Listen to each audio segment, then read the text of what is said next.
this tournament. Also appears to be a tough mutter. A tough mutter. Yeah, as I did see on his headband. I've never done that. I never will do that. I'm not opposed to trying it once, but I would have to get into better shape than I am in right now. I'm just really not a fan of the mud. Well, I mean, it's part of the it's part of the experience. It couldn't be called tough mudding if there wasn't mud involved. Well, I don't. Or I guess it could be, but it would be disingenuous. But I just don't have any interest in mud. That's mud totally is fine. just gross. What is mud? Well, it's wet dirt. Not for me. Okay. Ugh. I can run through anything. Why's it gotta be mud? I don't know. That's the point. I don't do it, man. I can't tell you what the logic is. I'm just...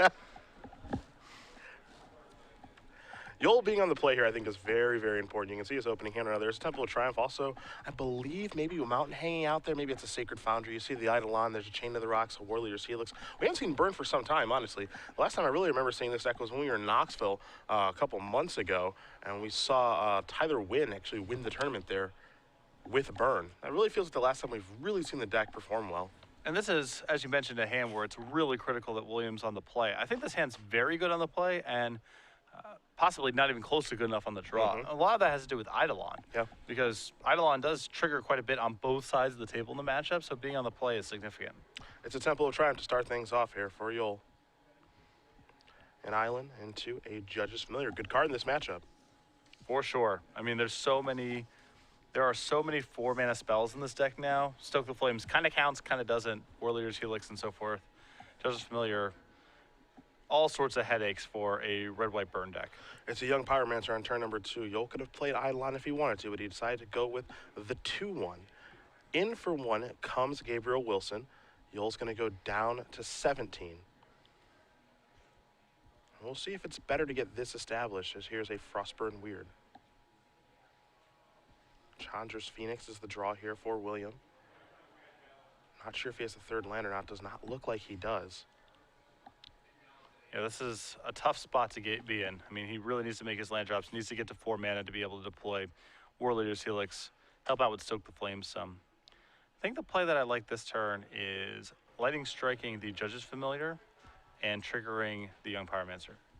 I don't like untapping here, as Gabriel does have 1 copy of Rapid Hybridization, which is a huge risk here. And so always got to be careful of those spells in this deck. Again, the 4 of Creatures we all know about at this point, but, you know, what's the makeup of the spells? Well, William actually knows, given that these players do have each other's deck lists. But there are 2 Domestications. There is 1 Rapid Hybridization, 2 Bidens, 2 Cyclonic Rifts, and then 1 Jace the Living Guild Pact, as there is a Lightning Strike. A main deck Jace, the Living Guild Pact. Yeah. I believe they debut in the top 8 of the Open Series. That is correct. There you do see the Lightning Strike on the Judge's Familiar. Chris Van Meter token in the house. Let's see if this is a Thassa. It certainly is. So a very, very nice start here for Gabriel. For William, needs lands. Draws Magma Jet.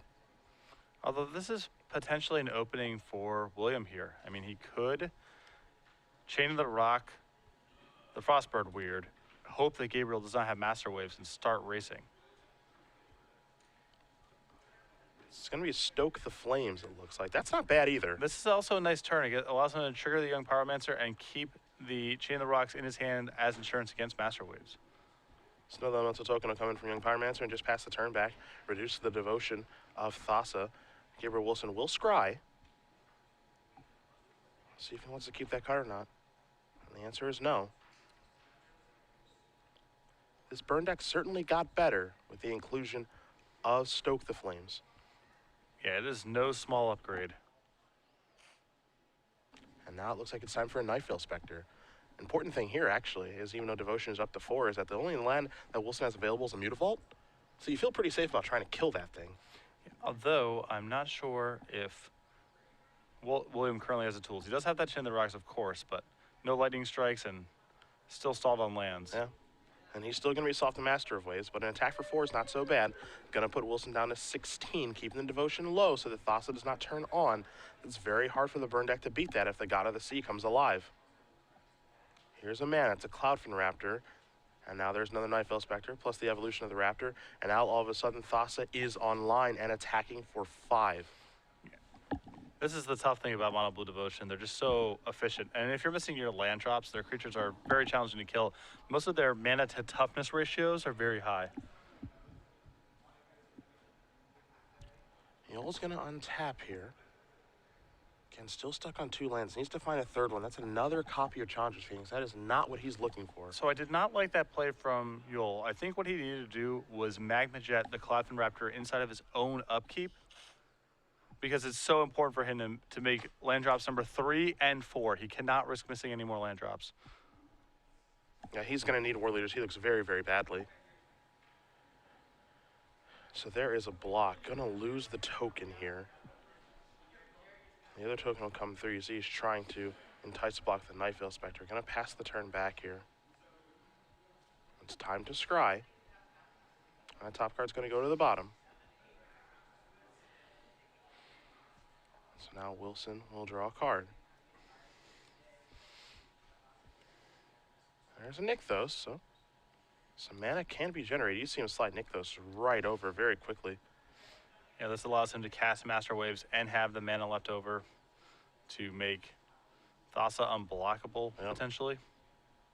With that trigger on the stack for Evolve, going to Magma Jet the Cloudfin Raptor. Take a look at the top couple of cards. Master of Waves is going to provide 5 elemental tokens. So now another Chain of the Rocks is very important. And this is what I was alluding to before, the top 2 card of Williams' deck. Land and land. Had he jetted inside the upkeep, he would have been drawing running lands, assuming that he put the Phoenix that he drew last turn to the bottom. Yeah. His running lands isn't great now. Looks like Mutavault's feeling a little frisky as well. That's going to be a 3/3 due to Master of Waves. And you make a little something unblockable here with the extra mana. Could simply be Thassa. 5 damages, the largest amount. Yeah, and if William wants to trade his Young Pyromancer for your Mutavault here, you're totally happy with that. And there won't even be a trade because Mutavault's a 3/3. So yep. It would have to be a double block, and that's obviously a lot of value for the Mono Blue Devotion player. So after the dust does settle, a mountain goes over from Nightveil Spectre. Now you untap. William knows what he's drawing, which is a Battlefield Forge. And Battlefield Forge is not what he's looking for, and he's going to concede the game. So Gabriel Wilson with Mono Blue Devotion is up a game over William Yowell, as we're going to bring it back to the booth here because it is trivia time. So it's time for a rules explanation from me and a question from Patrick. Or do you want to go the other way? Other way. You want to go the other way? You want me to do the question? Yeah, we historically kind of have a There's pattern no history. with these. We've never done this 3, before. 6, 12. All right. 3, 6, 12. Fine. Patrick will explain the rules. I'll ask the question. Cedric will ask you a question. You will tweet your answer at SCG Live and hashtag SCG Premium. Of the correct responses, one will be selected at random for 3 months of Star City Games premium content. It's about accuracy and not speed, so don't worry about submitting first, just correctly. And please note that this contest is run at the sole discretion of StarCityGames.com, and Twitch TV is no way affiliated with giveaways on streams. Pretty easy question early this morning. If you take a look at the elimination rounds of this tournament, we have 4 pretty sweet decks. And black-white, mid-range, Jund Planeswalkers, Jund Monsters, and then Burn, and then 4 of the same deck. The question is, what is the archetype of the deck that we have 4 copies of in the top end? If you can name that archetype, hashtag your answer with the hashtag SCG Premium. Make sure you're following at SCG Live, and we'll announce the winner of the conclusion of our quarterfinal round. As we do head back down to the match because it's time to take a look at the sideboards here, and we will start with William, and I'll let you begin as you know this archetype pretty well. 3 Fire Drinker Satyrs, a Chain of the Rocks, 2 Nyx Fleece Rams, 4 Satyr Fire Dancer, 2 Magma Spray, 3 Searing Blood. There's a lot to like here, a lot of upgrades. I think the Fire Drinker Satyrs, the 4th copy of Chain of the Rocks, and the 2 copies of Nyx Fleece Ram, the 2 Magma Sprays, and 3 Searing Bloods are all reasonable cards to bring in. I don't know if he's going to want to go so far as to bring in Magma Spray, because Mono Blue Devotion does have a healthy number of 3 and 4 toughness creatures, and there's already, 2 damage effects, and you're bringing in the Searing Bloods. But I do like the additional Chain of the Rocks. The Satyr Fire Dancer, I think, is huge upside in the matchup, as is Searing Blood, and Nyx Fleece Ram can do some valuable blocking work as well. On the other side of things for Gabriel Wilson, you see a lot of 1s and 2s. Domestication and Dispel, 2 Gainsay and Negate, 2 copies of Polymorphous Jest. 2 Rapid Hybridization, 2 Swan Song, a Jace Architect of Thought, 2 Jace Memory Adept, and Jace the Living Guild Pack. A lot of Jaces over there. Haven't seen that before. Additional Domestication is okay, but I'm not sure it's necessary in this matchup. He already has 2 in the main deck. A third one could make things a little bit clunky. I think the spell's very easy to bring in. The same can be said for Negate. Rapid Hybridization is certainly okay as well. I'm not in love with the Swan Songs. I would prefer not to provide William with any flying blockers, and the Jaces, I think, are just too expensive in the matchup. If there's going to be any Jace coming in, it's Architect of Thought, because plus one-ing Jace can slow down a lot of William's creatures because they're so small. That said, it wouldn't surprise me if William got rid of a lot of his game 1 creatures because they're so ineffective. I mean, Young Pyromancer can be fine in some spots, but Gabriel's deck is really good at invalidating 1/1s. Eidolon couldn't even be cast in the game that we saw, and I think that's going to be typical of the matchup. Yeah. And I don't like Chandra's Phoenix very much against a deck that's bringing Nightveil Spectre to the table. So he might want to overhaul his creatures altogether, especially since he has so many good ones in the sideboard to bring in. Yeah, Fire Dancer being the best of the bunch, I believe. Yeah. Next place Ram is excellent too. Yeah. Can hold the ground. I mean, he's a control deck in this matchup, I believe. Well, he needs to get to 4 mana. Sure. You know, it's a weird sort of spot because he is a control deck, but he still needs to leave in cards like Boros Charm and probably not Skullcrack, but a lot of his player-only damage to close out the game in time. So he's got to be able to contain Gabriel's board while also pressuring him. Of course, when we do have more results from other matches, we will bring them to you guys. We do have Colin Roundtree playing Mono Blue Devotion against Sean Hughes playing Black-White Midrange. Jake Perellis playing Mono Blue Devotion against Ryan Cox playing Jund Walkers. That deck gaining in popularity. And then Richard Ritchie playing Jund Monsters against Alec May playing Mono Blue Devotion. So 3 other matches taking place earlier this morning. We do have players rolling in for our Legacy Open here as well. That will begin in underneath an hour. So that'll be fun to watch later today. And then our Modern Premier IQ as well. I suspect probably a fast elimination rounds today. I think so, yeah.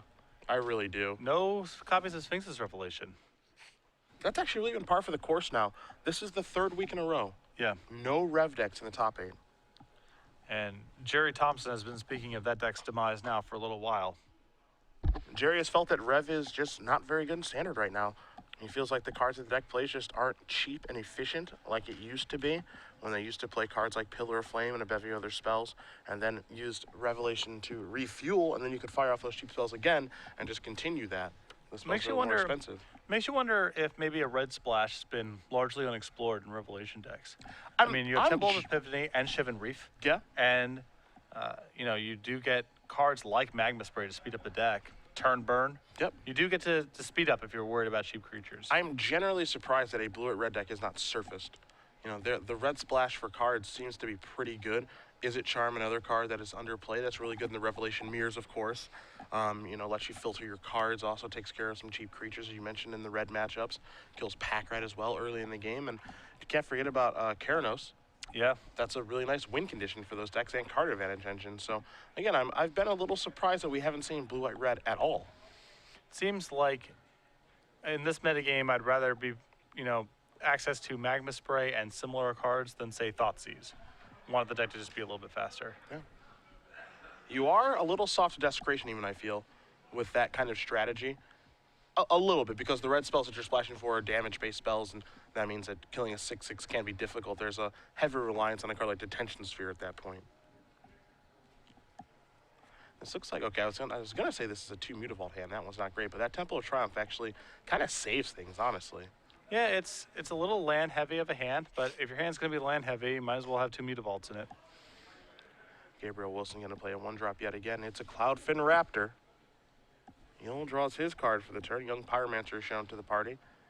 But I believe, depending on the contents of his hand, this feels like a game where you start off with Satyr Fire Dancer, and just the threat of that changes the way that Wilson has to play the game. Yeah, it gives you a really high upside turn next turn where, you know, you get to potentially, if Gabriel's play is Tidebinder Mage, kill everything with your Satyr Fire Dancer and your Searing Blood. Yeah.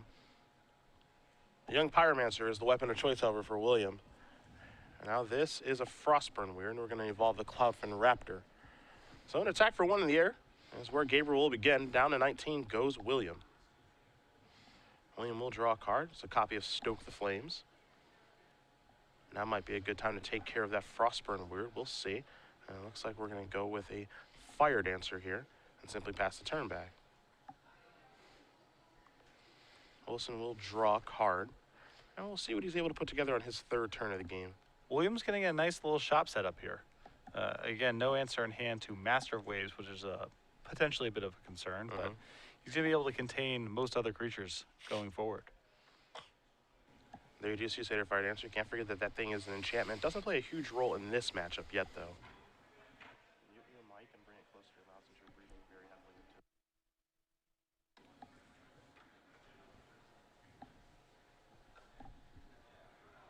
it. There is the, wow, really, really good start. Thassa, too, after an attack.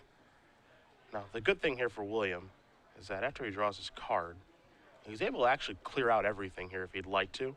The Sacred Foundry is the draw for the turn, but what he can do is he can play Searing Blood, take care of the Cloudfin Raptor, and of course that 3 damage will be dealt. Satyr Fire Dancer's trigger will happen. Sure, deal 3 to the Frostmourne if he'd like to. But then, more importantly, he's given another creature so that he can cast Stoke the Flames, deal 4 upstairs, and take care of the Frostmourne Weird. Or he can play Lightning Strike and finish it off that way. Yeah. He has a couple different paths. But I think that this turn ends with there being only a Thassa on the board. Okay, but I don't think there's any reason to get too cute, too. I think it's very important you do this when your opponent is tapped out. The red matchups are one of the places where Thassa is one of the weaker cards in the deck, oddly enough, because things like this can happen. All your creatures get cleared out, and then you're behind on the board, under the gun. Looks like Sacred Foundry is going to come into play untapped. So down to 15 goes William. And it's time to cast a Searing Blood. So that will deal 2. Trigger, trigger. A lot of these things are going to happen. Here's 2 mana. There is Lightning Strike. We'll go upstairs, trigger this, take care of that. And now even the ability to cast Stoke the Flames now too. But I think an attack is probably a little bit better at this point. An attack here, 4-3. We'll put Wilson down to 11, and he is in the driver's seat. This is a pretty awesome sequence here for William. And in this matchup, you know, he kind of has to be, as I mentioned during the sideboard, a mixture of a control deck and still be able to burn Gabriel out pretty quickly. And Satyr Fire Dancer is the perfect card for that role. There's a 4th land, an island. You saw Wilson resolve the Scry with his Thassa. He's underneath the gun here. As you mentioned, Thassa not at its best in this matchup. It's certainly good, but not at its best here. If things are going well for William, it's actually very difficult to turn on. It's one of those things where when Gabriel plays it on the 3rd turn of the game, William's likely to say, all right, I got a shot. This is my turn to make a big push. We saw it last turn, and now Thassa has just been not really impacting the game thus far. Here's a couple of creatures. Tidebinder Mage is going to shut down Young Pyromancer. Frostmourne is going to come in. Now here's an attack for 5, so Yowell's going to go down to 10. But those are creatures that can be cleaned up. Yeah. And there's pressure on Gabriel to reassemble Devotion every turn.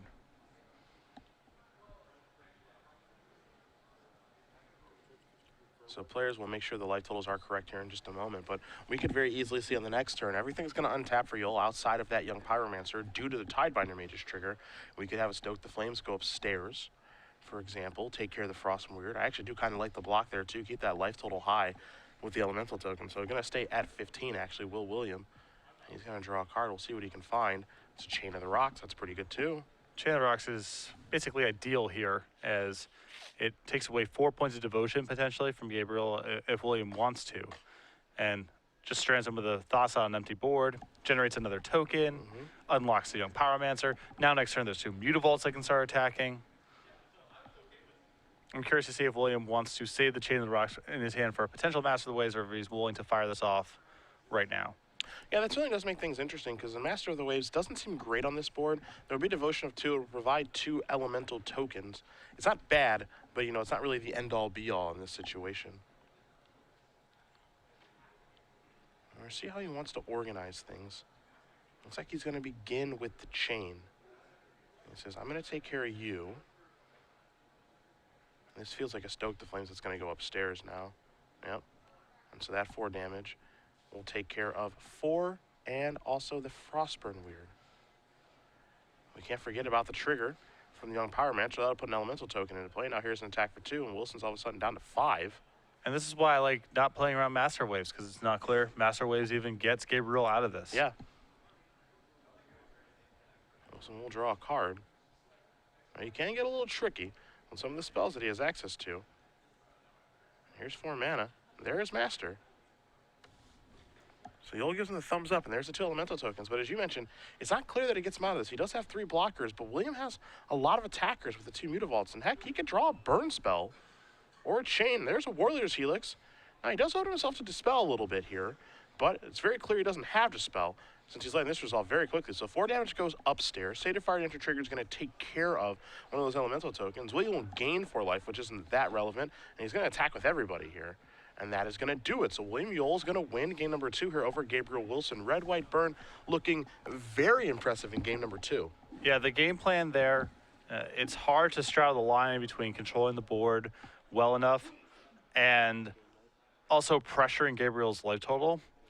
And the Satyr Fire Dancer is so critical to splitting the difference between those 2 rules. Yeah, you can see the role that Fire Dancer plays in this matchup, which is just, it's absolutely fantastic. It's very, very hard for Gabriel Wilson to get off the board, and really the only really way he has to get it off the board is via rapid hybridization, and you're probably okay with that exchange. Domestication is another thing where it's, okay, it's off the board, but that's a lot of mana to impact the board in that light of a way.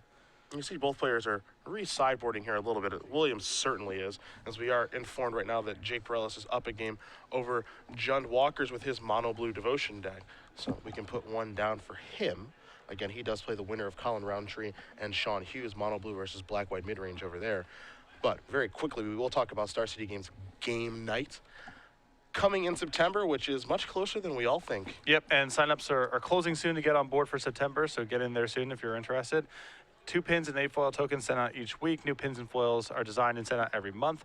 Wednesday night game night is when this all happens, of course. Starting in September, StarCityGames.com/game night for more information.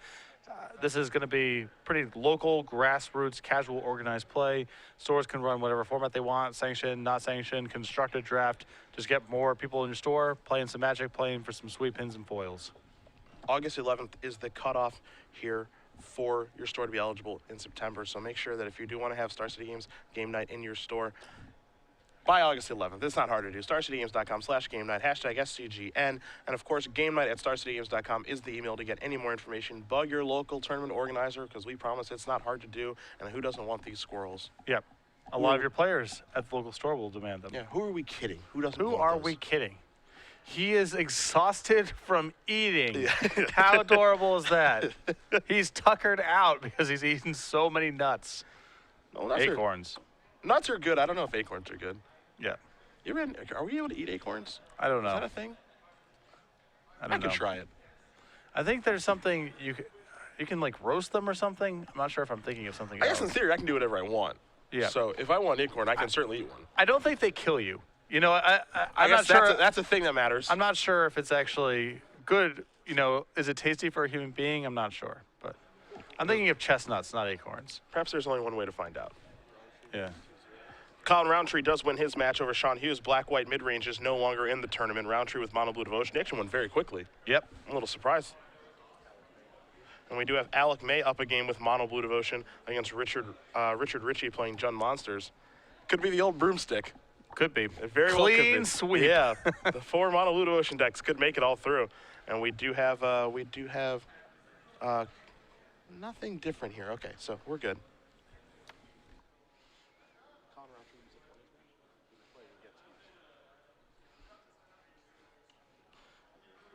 Could be a lot of mono blue in the semis. I mean, we're already kind of on that path. I don't think that I believe that one at least will get through. Oh, that's a lock. That's like a lock. Yeah, That's a a lock. It's just too likely.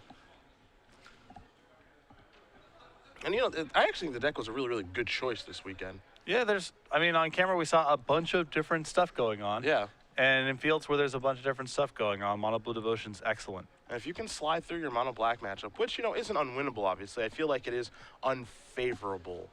But if you can work your way through it, you know, you're going to play against a lot of mid-range decks and aggressive decks here in Dallas. And life is good then. Exactly. Mono blue's matchup against the 2 other boogeymen of the format has typically not been very good in Revelation Strategies and mono black devotion, but everything else is totally fine, and this elimination round is chock full of everything else. We do have Jake Perellis winning his match over Ryan Cox 2-0. You can slot mono blue through there. That's pretty easy breezy.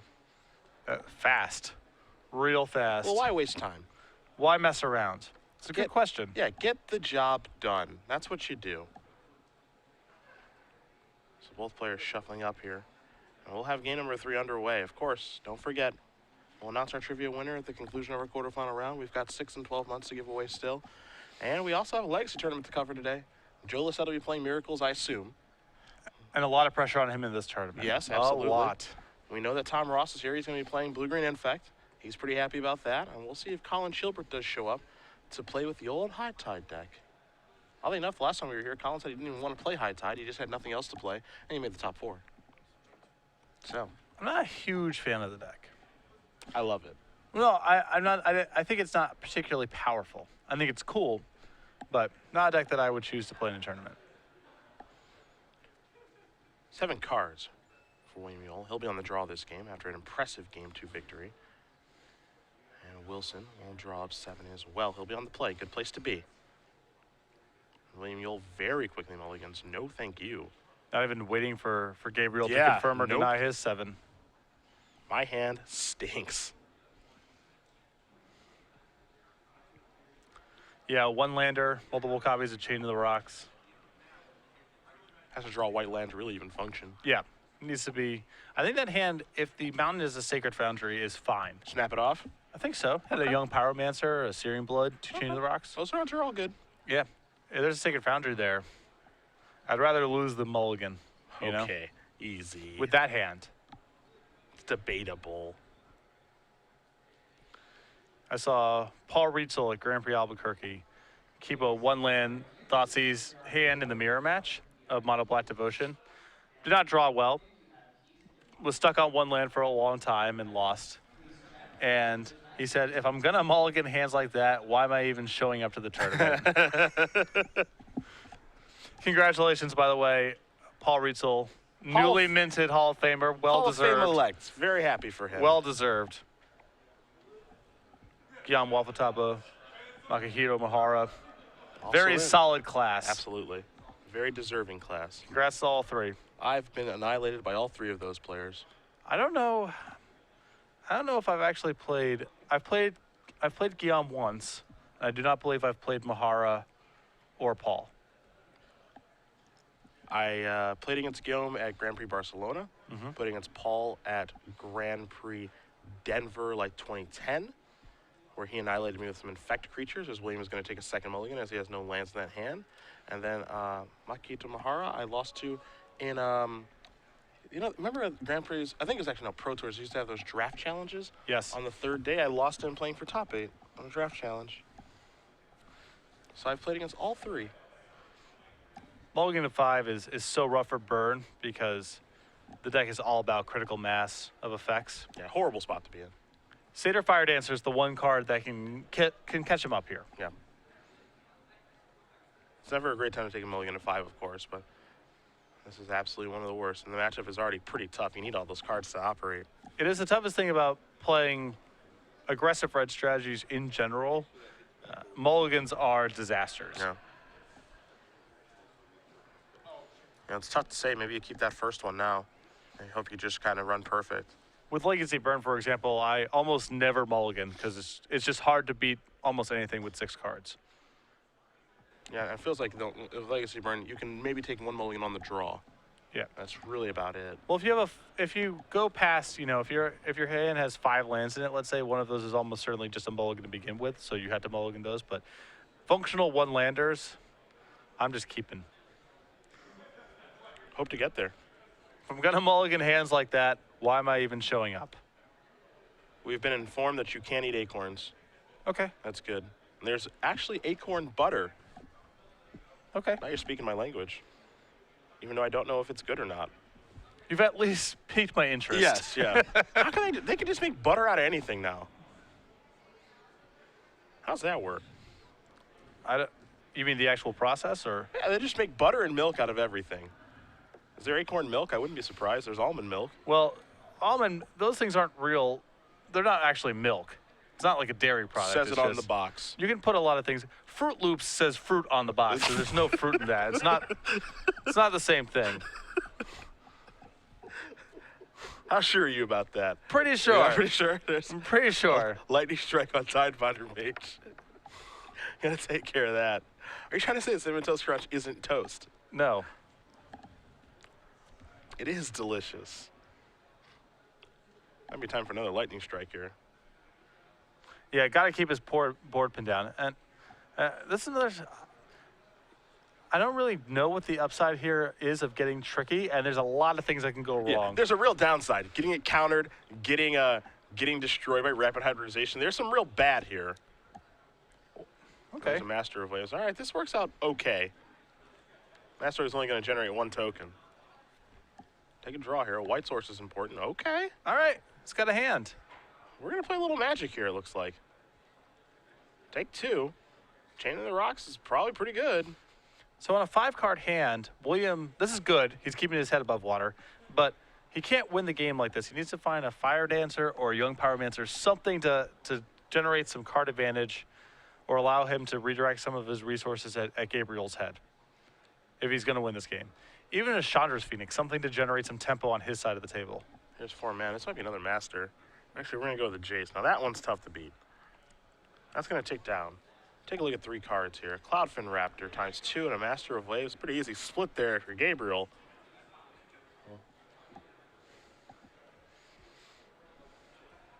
You know what's going to happen to your cards. You know it's going to be Master Versus. The question if you're Wilson is, what do I take? What do I take? He says, give me the Raptors. Okay, I thought he was going to say give me the Raptors, but those are going to go to the bottom.